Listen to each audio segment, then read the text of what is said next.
ബഹുവന്യരായ കാന്തപുരം ഉസ്താദ് പ്രധാനമന്ത്രിയുമായി കൂടിക്കാഴ്ച നടത്തി. ആ കൂടിക്കാഴ്ച നടത്തിയതിനു ശേഷം പുറത്തു വന്നുകൊണ്ട് ഉസ്താദ് നടത്തിയ ഒരു പ്രസ്താവന, ന്യൂനപക്ഷങ്ങൾ ഇന്ത്യയിൽ സുരക്ഷിതരാണ് എന്ന പ്രസ്താവന. ആ പ്രസ്താവനയുമായി ബന്ധപ്പെട്ടുകൊണ്ടുള്ള ചർച്ച ഇന്ന് കേരളത്തിൽ സജീവമാണ്, പ്രത്യേകിച്ചും സോഷ്യൽ മീഡിയയിൽ. ചിലർ തങ്ങളുടെ താല്പര്യങ്ങൾ അതുമായി കൂട്ടിച്ചേർത്തുകൊണ്ട് ഉസ്താദിനെതിരെ വ്യാജ പ്രചരണങ്ങൾ നന്നായി നടത്തുന്നുണ്ട് എന്ന കാര്യം ശ്രദ്ധയിൽപ്പെട്ടപ്പോൾ ചില കാര്യങ്ങൾ, ചില വസ്തുതകൾ ഓർമ്മപ്പെടുത്താമെന്ന് കരുതി. ഇതെൻ്റെ വ്യക്തിപരമായ അഭിപ്രായമാണ്. അതിൽ തന്നെയും ചില സോഷ്യൽ മീഡിയയിൽ, ചില മാധ്യമങ്ങളിൽ ചില കാര്യങ്ങൾ പ്രത്യേകമായിട്ട് അവർ കൊടുത്തിട്ടുണ്ട്. അതും നിങ്ങളൊന്ന് ഓർമ്മിപ്പിക്കാമെന്ന് ഇതിൻ്റെ കൂടെ ഞാൻ കരുതുന്നുണ്ട്. അതായത്, എന്തായിരുന്നു ഉസ്താദ് പ്രധാനമന്ത്രിയുമായുള്ള കൂടിക്കാഴ്ചയിൽ ഉന്നയിച്ച ആവശ്യങ്ങൾ, ഉസ്താദ് എന്തൊക്കെയായിരുന്നു അദ്ദേഹത്തെ ധരിപ്പിച്ചത്, ഈ വിഷയങ്ങളാണ് ഈ മാധ്യമം പുറത്തുവിട്ട ഒരു പോസ്റ്റിൽ പറയുന്നത്. അത് ഞാൻ നിങ്ങളുമായിട്ടൊന്ന് പങ്കുവെക്കാം. ഉന്നയിച്ച വിഷയങ്ങൾ. പ്രധാനമന്ത്രിയുമായി ഗ്രാൻഡ് മുഫ്തി കാന്തപുരം കൂടിക്കാഴ്ച നടത്തി. അതിൽ ഉന്നയിച്ച വിഷയങ്ങൾ: 1. കേരള യാത്രക്കിടെ ഉയർന്നു വന്ന ആവശ്യങ്ങൾ പ്രധാനമന്ത്രിയുടെ ശ്രദ്ധയിൽപ്പെടുത്തി. എന്തായിരുന്നു കേരള യാത്രയിൽ ഉയർന്നു വന്ന ആവശ്യങ്ങൾ? അത് ആ കേരള യാത്രയുടെ സമയത്തും അതിനുശേഷം നടത്തിയ കോഴിക്കോട് ടൗണിൽ നടത്തിയ പരിപാടിയിലും അതിവ്യക്തമായതാണ്.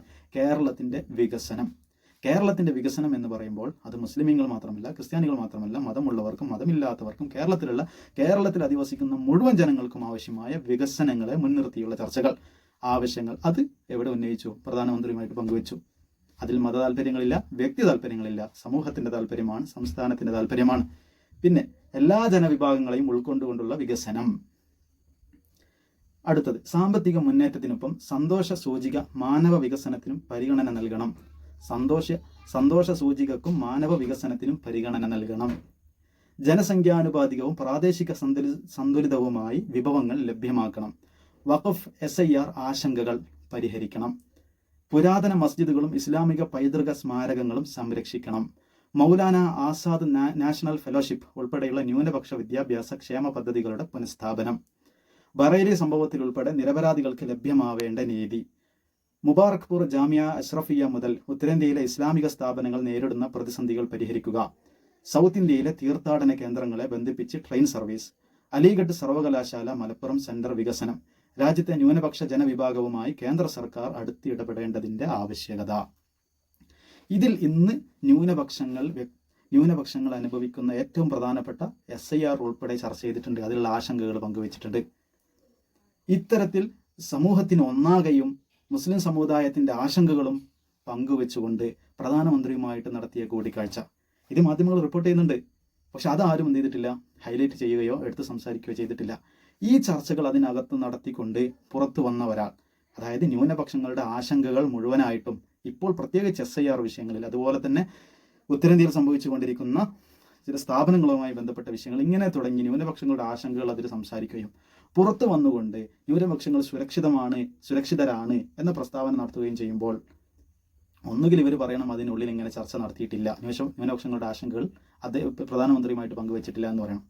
അതല്ലെങ്കിൽ അങ്ങനെ പങ്കുവെച്ച സ്ഥിതിക്ക് പുറത്തു വന്നിട്ട് സുരക്ഷിതരാണ് ന്യൂനപക്ഷങ്ങൾ എന്ന് പറയുമ്പോൾ അതിന് മറ്റൊരു അർത്ഥമുണ്ട് എന്ന് എന്ത് ചെയ്യണം, ചർച്ച ചെയ്യണം. എന്തായിരിക്കണം ആ അർത്ഥം?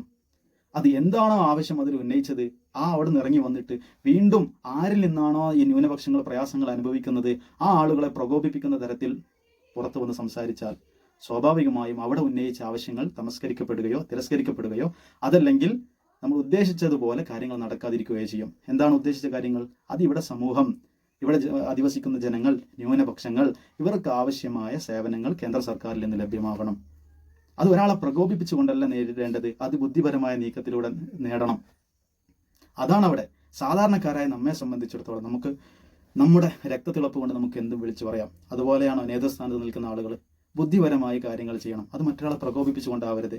നമുക്ക് നേട്ടങ്ങൾ എന്ന് പറയുന്നത് ഇതിൽ വ്യക്തിപരമായ നേട്ടങ്ങളല്ല, സാമ്പത്തിക നേട്ടങ്ങളല്ല, മറിച്ച് സമൂഹത്തിന് ഒന്നാകെയും പ്രത്യേകിച്ച് ന്യൂനപക്ഷങ്ങൾക്ക് ലഭിക്കേണ്ട കാര്യങ്ങൾ ലഭ്യമാക്കുക എന്നതാണ്. ഇനി ഇതിനെ എതിർക്കുന്ന ആളുകളോട് പറയാനുള്ളത്, നിങ്ങൾക്ക് കാന്തപുരം ഉസ്താദിന്റെ സ്റ്റേറ്റ്മെന്റിൽ തൃപ്തരല്ലെങ്കിൽ, നിങ്ങൾക്ക് കാന്തപുരം ഉസ്താദിന്റെ കൂടിക്കാഴ്ചയിൽ സന്തോഷമില്ലെങ്കിൽ, നിങ്ങൾ എന്ത് ചെയ്യണം? നിങ്ങൾ അത്തരത്തിലുള്ള ഒരു കൂടിക്കാഴ്ച അദ്ദേഹമായിട്ട് നടത്തി, പ്രധാനമന്ത്രിയുമായിട്ട്. എന്നിട്ട് നിങ്ങൾക്ക് പറയാനുള്ളത് നിങ്ങൾ മുഖത്ത് നോക്കി പറ. കാന്തപുരം പറയുന്നില്ല എന്നുള്ളതല്ലേ പ്രശ്നം. എന്നാൽ പിന്നെ പറയാൻ ധൈര്യമുള്ള ആളുകൾ, നിങ്ങൾ ധൈര്യത്തിന്റെ പ്രശ്നം എന്നല്ലേ പറയുന്നത്, പേടിയാണെന്നൊക്കെയല്ലേ പറയുന്നത്. എന്നാൽ പിന്നെ കാന്തപുരത്തിനേക്കാളും ധൈര്യമുണ്ട്, പേടിയുണ്ട് എന്ന് നിങ്ങൾക്ക് തോന്നുന്നുണ്ടെങ്കിൽ നിങ്ങൾ ചെന്നിട്ട് പറയണല്ലോ. നിങ്ങൾ പറയൂ. അപ്പം പ്രധാനമന്ത്രിയുടെ അപ്പോയിൻമെന്റ് എടുക്കൂ, സന്ദർശനത്തിന് എളുപ്പമാക്ക്, എന്നിട്ട് അവിടെ ചെന്നിട്ട് കാര്യങ്ങൾ സംസാരിക്കുക. എന്നിട്ട് നിങ്ങൾ ഇപ്പോൾ ഈ പുറത്ത് കാണുന്ന ആ ഒരു തീവ്രതയോടുകൂടി അവിടെ നിന്ന് സംസാരിക്കുക.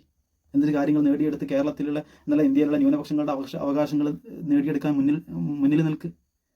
അങ്ങനെയല്ല ചെയ്യേണ്ടത്.